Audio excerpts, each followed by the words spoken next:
హిమాలయాల మధ్యలో 11,000 అడుగుల ఎత్తులో ఉన్న ఒక శివాలయం.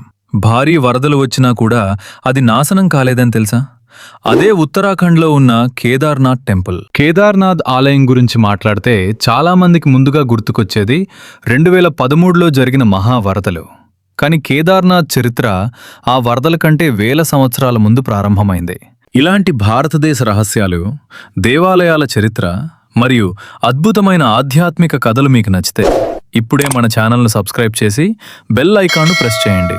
ఎందుకంటే ఇలాంటి మరెన్నో రహస్యాలను మన సిరీస్లో ముందు తెలుసుకోబోతున్నాం.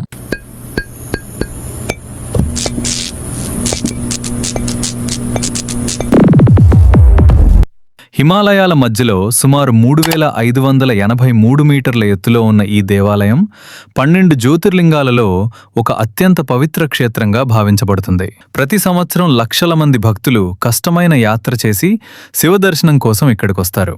కానీ ఈ ఆలయం యొక్క గొప్పతనం కేవలం ఆధ్యాత్మికతలోనే కాదు, దాని వెనుక ఉన్న చరిత్ర, పురాణాలు, నిర్మాణ శైలి మరియు రహస్యాలు కూడా అంతే ఆసక్తికరంగా ఉంటాయి. మహాభారత యుద్ధం ముగిసిన తర్వాత పాండవులు విజయం సాధించారు. కానీ ఆ విజయం వారికి సంతోషాన్ని ఇవ్వలేదు.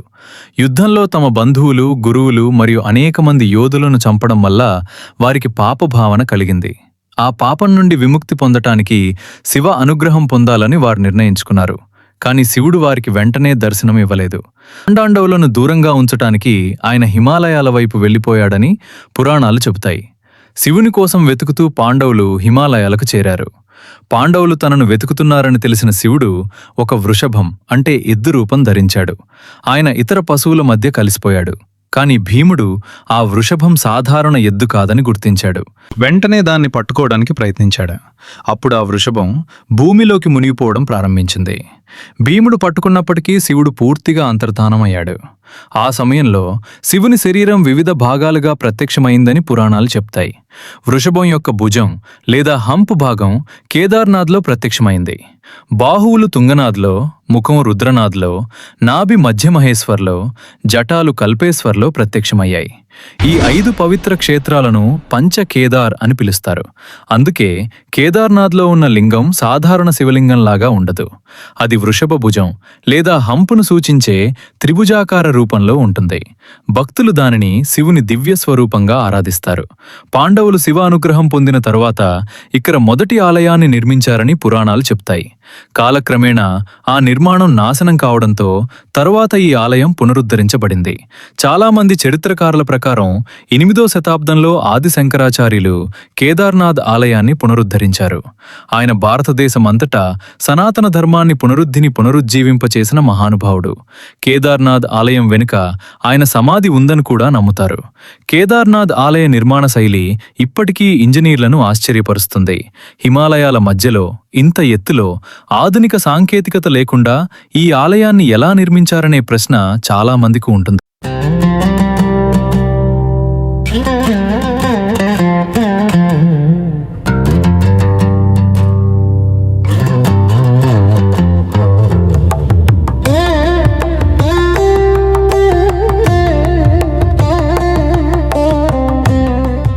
ఆలయం భారీ గ్రానైట్ రాళ్లతో నిర్మించబడింది. ఈ రాళ్లలో కొన్ని అనేక టన్నుల బరువు కలిగి ఉంటాయి. అయినా కూడా అవి సిమెంట్ లేదా స్టీల్ లేకుండా ఒకదానికొకటి ఖచ్చితంగా అమర్చబడ్డాయి. ఈ ఇంటర్లాకింగ్ టెక్నిక్ వల్ల ఆలయం శతాబ్దాల పాటు బలంగా నిలిచింది.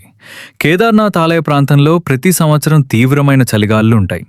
మంచు వర్షాలు, గాలి వేగం మరియు ప్రకృతి పరిస్థితులు చాలా కఠినంగా ఉంటాయి. కానీ ఈ ఆలయం అనేక శతాబ్దాల నుండి వాటిని తట్టుకుంటూ నిలబడుతోంది.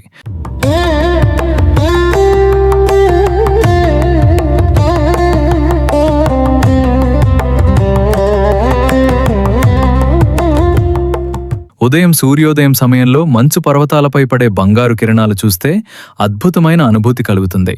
చాలామంది యాత్రికులు ఆ దృశ్యాన్ని జీవితంలో మర్చిపోలేరని చెబుతారు. శివ ఆలయం మరియు హిమాలయాల మధ్య ఉన్న ఆ పవిత్ర వాతావరణం భక్తులకు ఒక ప్రత్యేక ఆధ్యాత్మిక అనుభూతిని ఇస్తుంది. ఆలయంలో ప్రతిరోజు పూజలు మరియు ఆరాధనలు చాలా వైభవంగా జరుగుతాయి. ఇప్పుడు కేదార్నాథ్ చరిత్రలో అత్యంత ప్రసిద్ధి పొందిన సంఘటనకు వస్తాం. అది 2013 ఉత్తరాఖండ్ వరదలు. జూన్ నెలలో అసాధారణ వర్షాలు హిమాలయ ప్రాంతాన్ని ప్రభావితం చేశాయి. చోరాబరి గ్లేసియర్ దగ్గరున్న సరస్సు అకస్మాత్తుగా విరిగిపోయింది. లక్షల టన్నుల నీరు, మట్టి మరియు రాళ్లు కిందకు దూసుకొచ్చాయి. ఆ ప్రవాహం దారిలో ఉన్న ప్రతిదానిని నాశనం చేస్తూ కేదార్నాథ్ వైపు వచ్చింది. వరద వేగం ఎంత భయంకరంగా ఉందంటే చుట్టూ ఉన్న అనేక భవనాలు నిమిషాల్లో కూలిపోయాయి. దుకాణాలు, గెస్ట్ హౌస్లు మరియు అనేక నిర్మాణాలు నాశనమయ్యాయి. వందల మంది ప్రాణాలు కోల్పోయారు. అప్పుడు కేదార్నాథ్ ఆలయం కూడా నాశనమైపోతుందని అందరూ భయపడ్డారు. కానీ అప్పుడే ఒక అద్భుతం జరిగిందని చాలామంది నమ్ముతారు. ఆలయం వెనుక పర్వతం నుండి ఒక భారీ శిల దొర్లుకుంటూ వచ్చి ఆలయం వెనుక ఆగిపోయింది. ఈ శిల వరద ప్రవాహాన్ని రెండు వైపులకు మళ్లించింది. దాంతో నీరు మరియు భారీ రాళ్లు ఆలయాన్ని నేరుగా తాకలేకపోయాయి. ఆలయం చుట్టూ ఉన్న ప్రాంతం నాశనమైనా ఆలయం మాత్రం నిలిచిపోయింది. ఈ రక్షక శిలను ఈరోజు భీంశిల అని పిలుస్తారు. భక్తులు దానిని శివుని కృపగా భావిస్తారు. కొందరు భీముడు స్వయంగా పంపిన శిల అని కూడా చెప్తారు. వరదల తరువాత ఈ భీంశిల మరింత ప్రసిద్ధి పొందింది. ఇప్పుడు కేదార్నాథ్కు వెళ్లే భక్తులు ఆలయంతో పాటు ఈ శిలను కూడా దర్శిస్తారు. శాస్త్రవేత్తలు ఈ సంఘటనను పరిశీలించి ఆలయం యొక్క బలమైన పునాది, ఇంటర్లాకింగ్ నిర్మాణ శైలి మరియు భీంశిల స్థానం వల్ల ఆలయం నిలిచిపోయిందని వివరిస్తారు. కానీ భక్తుల దృష్టిలో అది కేవలం ఇంజనీరింగ్ కాదు. చుట్టూ ఉన్న ప్రాంతం మొత్తం నాశనమైన శివాలయం మాత్రం నిలిచిపోవటం దైవ రక్షణ అని వారు నమ్ముతారు. కేదార్నాథ్ ఆలయం మరో విశేషం ఏమిటంటే ఇది సంవత్సరమంతా తెరిచి ఉండదు. చలికాలంలో ఈ ప్రాంతం మొత్తం మంచుతో కప్పబడి ఉంటుంది. ఉష్ణోగ్రతలు -డిగ్రీలకు పడిపోతాయి. అందుకే దీపావళి తర్వాత ఆలయాన్ని మూసివేస్తారు. ఉత్సవ విగ్రహాన్ని ఉకిమట్టుకు తీసుకెళ్లి అక్కడ పూజలు నిర్వహిస్తారు. వేసవికాలం ప్రారంభమైన తర్వాత మళ్లీ కేదార్నాథ్ ఆలయం తెరుస్తారు. ఈరోజు కేదార్నాథ్ కేవలం ఒక దేవాలయం కాదు. అది మహాభారత చరిత్ర, పాండవుల కథ, పంచకేదార్ రహస్యం, ఆదిశంకరాచార్యుల వారసత్వం మరియు 2013 మహావరదలను తట్టుకుని నిలిచిన అద్భుత క్షేత్రం. శివభక్తులకు ఇది ఒక యాత్రస్థలమే కాదు, ఇది విశ్వాసానికి ప్రతీక. హిమాలయాల మధ్యలో నిలిచిన ఈ దివ్యక్షేత్రం శతాబ్దాల చరిత్రను తనలో దాచుకుని ఇంకా లక్షల మంది భక్తులను ఆకర్షిస్తూనే ఉంది.